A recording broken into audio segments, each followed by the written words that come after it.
getting ready to go be a statue at the gardens like I enjoy doing. So get ready with me. I have like 10 minutes. Well, truthfully speaking, I have less than 10 minutes, but I should have been gone already, but I'm not. I haven't even moisturized my face, but you know, it is what it is. You're over here, I'm over here because I need the mirror in front of my face. And something I'm learning is I actually enjoy getting ready at my apothecary desk for some reason. This desk is just like a grounding force for me, I guess. I don't know. It just makes me feel at peace when I'm at this desk because it's the only thing that it feels like sometimes I can keep clean and like I have control over.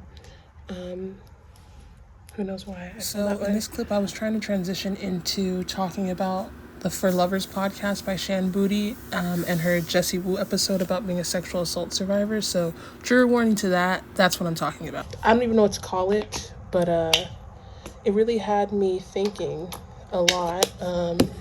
Also being a sexual assault survivor, which I've never really talked about with many people besides my therapist. I never really thought of it as something to like say I survived because it was just my average everyday life. And for me, I was able to confront my abuser like to his face and say like fuck you. But I think it's worth, you know, talking about, which I didn't realize that until I saw Jessie Woo and I was like, wow, this actually like inspired me to, oh, I forgot I have to put sunscreen on my head. This actually inspired me to want to talk about it because it was super helpful to see someone else live in that truth and like still talk about how it affects them now.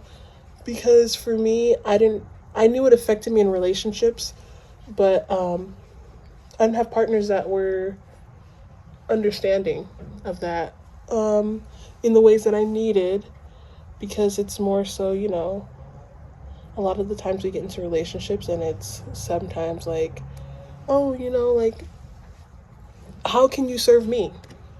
And it's never like, let me not say it's never. People have patience. And I think the main thing I was feeling while watching the Jessie Woo thing was like, I love that her partner has that patience. My fear is always like, when is that patience going to go away? Because I've seen it. I've had someone tell me like, I'm not going anywhere, like, take your time. But then also in that same breath, I've had someone be like, when are you going to fix this? And it's like, you can't ask someone to just fix sexual trauma. Like, that's not something that can just be fixed, you know? For me, like, mine went on from like the ages of 2 till whenever I got my period, and I don't really remember when that was. Maybe like 7 to 10. 2 to 10 is a long time to have to try and rewrite and not forget, but like, you know, heal from. And so I think for me, I've learned within myself that I became sorry that y'all gotta see my bra. I need to sunscreen my arms. I realized for me that a coping mechanism was being demisexual in some ways, because I am not attracted to people just off the rip. Like, and sometimes it makes me feel like a not normal human to not be attracted to people initially. Like, I obviously find them attractive. Like, Roman Reigns is my man, period, you know? But like, I'm never just like off the rip like that is like, ooh, I want to have sex with that person. Like, that's never been like a initial thought for me. And it's not a bad thing. I used to think it was bad. I used to be like, oh, like, something must be wrong with me. But there's literally nothing wrong with me. I have complex traumas and I have things that have happened to me that have shaped the way I view things, and that's also okay. It's not okay that it happened, but it's okay to not be like everyone else, not experience the same things as everyone else. And I'm like learning that every day. See, now y'all got me with the tripod out, so now that I have the tripod, I have to actually talk. I have the tripod out, but I also need to leave because my reservation was at 3. I still wanted to get like a little snack. Haven't done that. And it's Memorial Day, so I don't know if they're gonna be like super strict on what time I come. So, you know, I don't like to do that personally, but that's just a me thing. But what was I saying? Yeah, the Jesse one Shan really inspired me to share my story, and like I plan on writing like something to, like a guideline to follow maybe in a video of just kind of not coming out, kind of just talking about my story, because I think that a lot of people around me, not that it matters because I don't really care what they know or what they think. I think a lot of people around me just know me as someone who doesn't have parents, you know, which is great. But there's like a lot of other parts that I feel like are not necessary to share, but important to share to understand the type of person that I am and why I hold certain views, hold certain things very close to me. Because ultimately, like, yeah, I think being a sexual assault survivor is okay. I usually don't. Ooh, the camera is shaking. I usually don't film with the front camera, but I'm taking too long, y'all. I need to leave this place and get to the gardens, but I can't find my lip liner that I just had. Can't find it. It's gonna pop up shortly, but goodness, can't find it. Found my lovely lip liner. First of all, yeah, something I like to do, actually I'll just look here. Something I like to do is dress either like a painting or a statue when I go to the gardens. Don't know why. Well, actually, I just like to feel like the goddess that I am when I go places sometimes. Also, I never knew that I could talk without opening my mouth until right now. So that's new. Thanks for teaching me that skill, y'all, because I didn't know. But yeah, I also had to turn off the video because supposedly I have full storage and I didn't know that either. So there's a lot of things I guess I just didn't know. Woohoo, you know? So let's put on the lip gloss that burns my lips.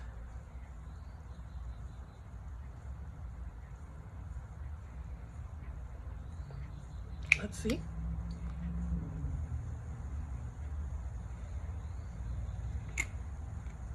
How does this look? Let's turn the light on me like this. And then I have these sunglasses and like I love them, but like sometimes I just feel like a video turns off. These ones are like baddie, you know, like this is just giving bad bitch. And I love giving bad bitch, I do. But sometimes I want to give like sultry girl, you know? And these are like, these are cute. But like compared to the brown ones are just like less harsh. These are like, these are cute, you know? It's giving everything it needs to give. But then these ones are just like, you know, you get what I'm trying to say? Like, let me like pose. Let me pose a little bit. It just gives baddie. And so I think I'm gonna like go with these today. Even though I usually don't, but like, okay, today we are. And maybe I'll wear a boot. I think I'm gonna wear a boot today.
book is still very interesting.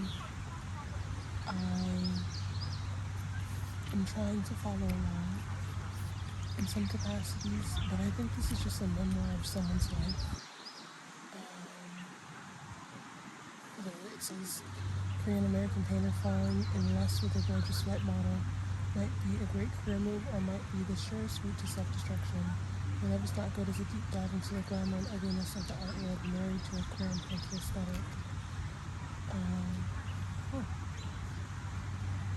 Joanna Hudpa is a Korean American writer, artist, musician, and astrologer who was raised in Los Angeles by a family of witches and now lives in LA and Berlin. Hudpa is the author of the essay Sick Woman Theory and the novel on Hell, as well as nonfiction collective Minerva, The Miscarriage of the Brain. It's interesting. I'm gonna finish it. But thus far it's been very interesting and just trying to follow along. I'm barely on the first part where she talks about meeting this woman. So it's interesting to see.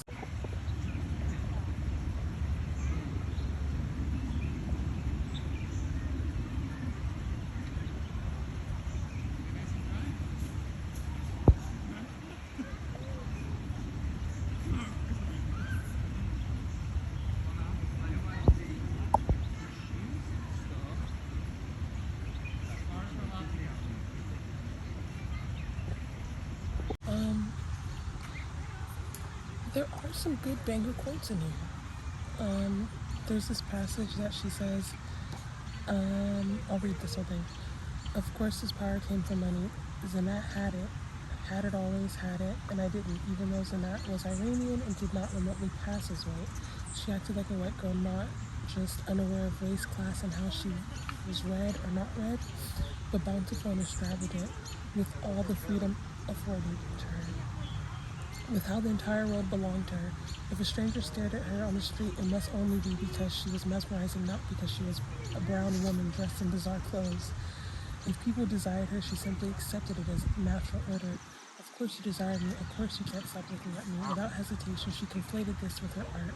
Of course you can't stop looking at it, of course you want it. And this conflation didn't bother her because her art and herself were the same thing. Honestly, I thought this book was weird. Now I'm reading it more and I'm like, wait, this is a good book. This is only page 22. This is a good book.